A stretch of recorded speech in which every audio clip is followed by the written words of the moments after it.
Vamos a analizar todas estas cuestiones con Armando Jiménez, representante europeo del Adam Smith Center CIU. ¿Qué tal, Armando?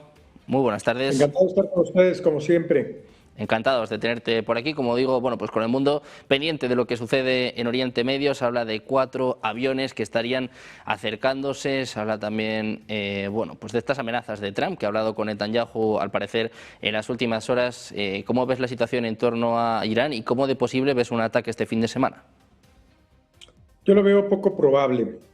¿Por qué poco probable? Porque los diferentes grupos, desde Qatar hasta Israel, han solicitado la no intervención de los Estados Unidos. Creen que un ataque directo podría generar gran conmoción en Irán, que como sabemos ha vivido una serie de protestas que han sido reprimidas con muchísima violencia. Ellos registran más de 3.400 muertos, pero las cifras oficiales pueden llegar a cerca de 12.000. Entonces, esto obviamente molestó mucho a los Estados Unidos, que hizo una amenaza que si seguían con esa política de atacar a las protestas y estos juicios sumarios donde se ejecutaban a las personas, pues iba a haber una intervención militar directa de los Estados Unidos. Parece ser que ha habido diálogo entre Irán y Estados Unidos, donde ha habido un compromiso por no seguir por esta vía, y lo que está buscando Estados Unidos es que se vaya dando un cambio de régimen, pero no de manera abrupta, como ha sucedido en el pasado y como sucedió en Afganistán, que no pudieron controlar después de casi 20 años. Están esperando que las mismas fuerzas democráticas o prodemocráticas internas en Irán sean las que lleven a este proceso de transformación política interna. Por otro lado, los países buscan que no haya una intervención americana porque esto levantaría el resentimiento y las agresiones contra Estados Unidos en todo Medio Oriente. Sabemos que la gasolina que incendia estos nacionalismos exacerbados se da precisamente cada vez que hay una intervención extranjera. Entonces, mi opinión es que va a haber esta presencia militar, estas amenazas para mantener al régimen atado de manos en frente a la violación a los derechos humanos de su propia población, pero no una intervención militar. Bueno, pues pendientes de si hay o no una intervención militar por parte de Estados Unidos. Tenemos nuevo mensaje precisamente por parte de Estados Unidos, por parte de Donald Trump, mensaje en Truth Social. Estamos hablando, bueno, sobre las opciones que tiene encima de la mesa. Se dice que le han dicho al propio Trump que un ataque, al menos como está planificado hasta ahora, no tumbaría, no terminaría con el régimen. Se está hablando mucho de las ejecuciones en Irán, de cómo están reprimiendo los manifestantes. Mensaje por parte del presidente de Estados Unidos, dice que respeta enormemente, dice literalmente, respeto profundamente que todos los ahorcamientos programados para ayer, dice Trump, más de 800, hayan sido cancelados por los líderes de Irán. Gracias, y termina afirmando Donald J. Trump, presidente de los Estados Unidos de América. Se hablaba en los últimos minutos de esta llamada precisamente con el primer ministro israelí, con Benjamin Netanyahu. Trump lleva, bueno, sobre todo insistiendo en las últimas horas sobre las muertes de los manifestantes, sobre estas ejecuciones.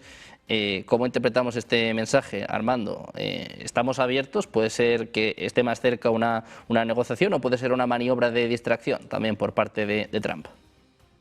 Bueno, Trump es un poco impredecible. Sabemos que si llega a un punto determinado, no tiene ningún reparo para usar la fuerza, pero sí escucha a varios de los actores, y uno de los actores a los cuales escucha es precisamente a Netanyahu.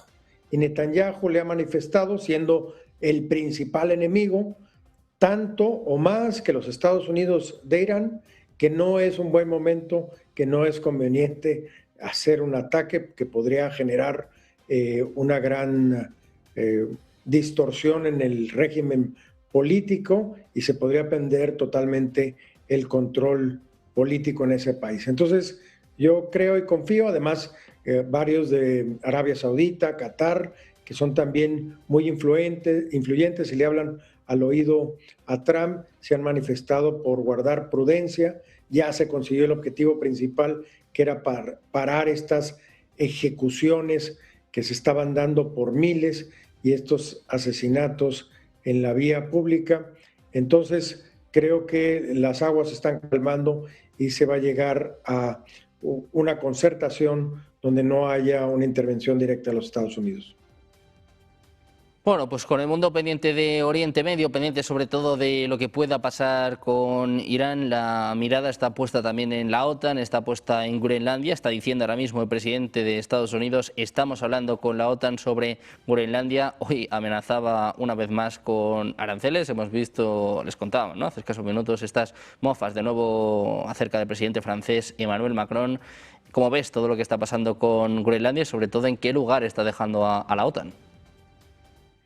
Bueno, este es un tema muy sensible, obviamente, pero es claro la determinación del presidente Trump por defender esa zona que ve como una zona estratégica, por ser el acceso principal en los próximos años, no nada más comercial, sino de carácter militar hacia la parte del hemisferio norte.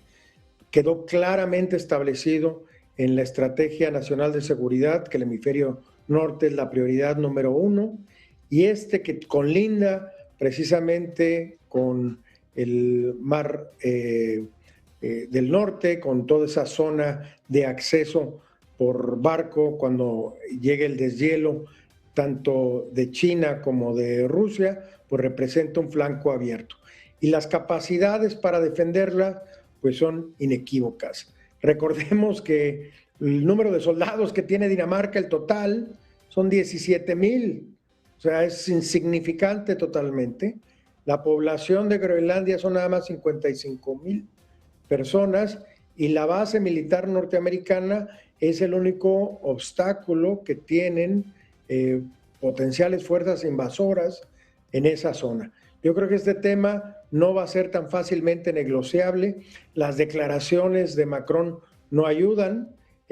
La posible solución era permitir el incremento de bases militares, desarrollar un tipo de protectorado militar en la zona, y si sigue esta política de confrontación directa con Trump, pues se puede romper lo que es el tratado de la OTAN, y con ello pues la salvaguardia de protección de los Estados Unidos a Europa. Macron hizo este show, mandó a 12 soldados, o sea, ¿qué son 12 soldados? Prometiendo mandar unos cuantos más, y este tipo de expresiones de carácter político y de una narrativa de confrontación, en vez de ayudar a las negociaciones, yo creo que las van a complicar. Macron ha tenido esta postura de confrontación directa con Trump continuamente, tanto en el tema de Ucrania, ahora con el tema de Groenlandia, en vez de buscar formas diplomáticas para llegar a acuerdos que puedan ser aceptables para las partes. Recordemos que la estrategia de Trump es empezar muy duro, pero siempre hay flexibilidad para llegar a puntos de acuerdo, y esta debe ser el modelo, y la paciencia frente a la retórica a veces muy dura de Trump, debe ser esto lo que prevalezca en la diplomacia europea, y no la actitud de contrarrestar o contraponerse contra los Estados Unidos. Bueno, pues precisamente hablando de diplomacia y de Estados Unidos, me gustaría preguntarte, bueno, pues por una de las noticias sin duda de las últimas horas, esta reunión con María Corina Machado, esta entrega de la medalla del Premio Nobel de la Paz. Escuchábamos hace escasos minutos a la líder opositora venezolana diciendo, bueno, pues que la libertad va a llegar a Venezuela. Hablaba, bueno, de que en algún momento tendrá que haber elecciones. ¿Qué esperas del futuro político de Venezuela, Armando? Yo creo que es un proceso, y creo que se ha entendido claramente.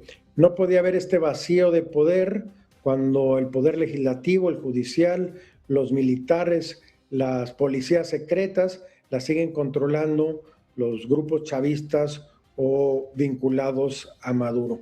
Ha sido un proceso donde ha habido resultados muy específicos, como este diálogo directo, como esta voluntad por ceder parte del petróleo para el pago de deudas, como esta liberación de cerca de 1,000 presos políticos y esa aceptación también del gobierno norteamericano al discurso también a veces un poco incendiario que viene de ahí. Yo creo que Corina Machado manejó bien la situación. Ella sabe que en una segunda o tercera etapa, que puede darse con cierta rapidez, se va a llamar nuevamente a elecciones o se van a reconocer las elecciones existentes, muy probablemente nuevas elecciones, y ella podrá contar con tanto el respaldo social como el respaldo internacional para llegar a la presidencia de Venezuela. Pero hacerlo ahora, en estos momentos, con las condiciones actuales, no funcionaría. Yo pongo como ejemplo, el mejor ejemplo que todos podemos entender aquí en España, que en la época de la transición española, de la dictadura a la democracia, se tuvo un gobierno de transición que era un actor que había pertenecido a esa parte de la dictadura. Entonces, es un proceso muy similar y en el caso de España ha sido increíblemente exitoso y esperemos que también lo sea para el caso venezolano. Bueno, pues a la espera de ver qué pasa con Venezuela, qué pasa también con María Corina Machado y estas relaciones ahora entre Trump y Delcy Rodríguez. Armando, como siempre, muchas gracias por estar con nosotros. Un placer.